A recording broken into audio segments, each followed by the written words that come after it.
রাজনীতির নতুন প্রেক্ষাপটে এবার নতুন জোট নিয়ে নির্বাচনে অংশগ্রহণের ছক চূড়ান্ত করেছে জামাত ইসলামী।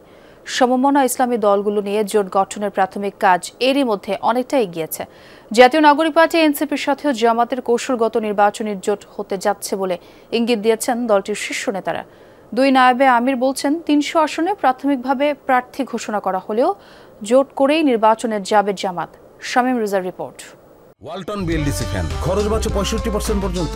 ওয়ালটন বিএলডিসি ফ্যান ছড়ায় স্বস্তির সবুজ হাওয়া।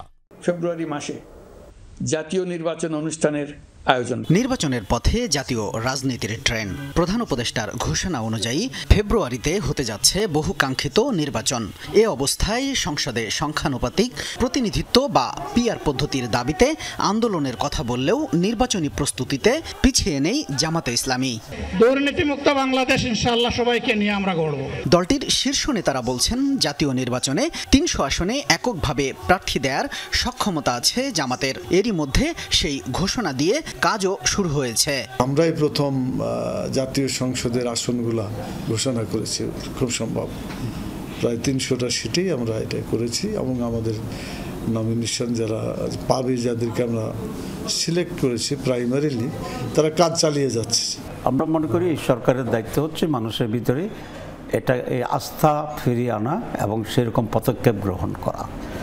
যদি সেরকম পদক্ষেপ গ্রহণ করে আমি মনে করি কোনো দলেরই নির্বাচনে যেতে আপত্তি থাকবে না এবং বাংলাদেশ জামাত ইসলামী নির্বাচনের প্রস্তুতি নিচ্ছে ৩০০ আসনে।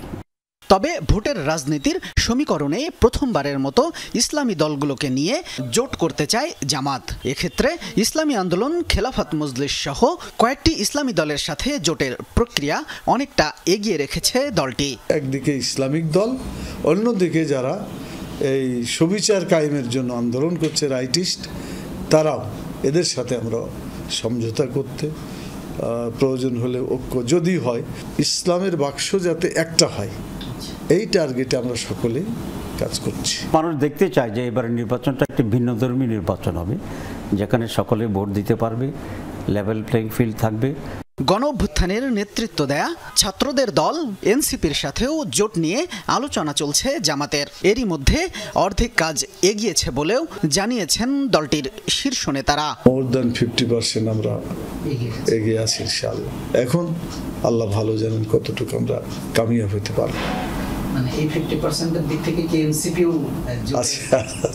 বিএনপির সাথে 4 দলীয় জোট করে 2001 সালে ক্ষমতার অংশ হয়েছিল জামাত।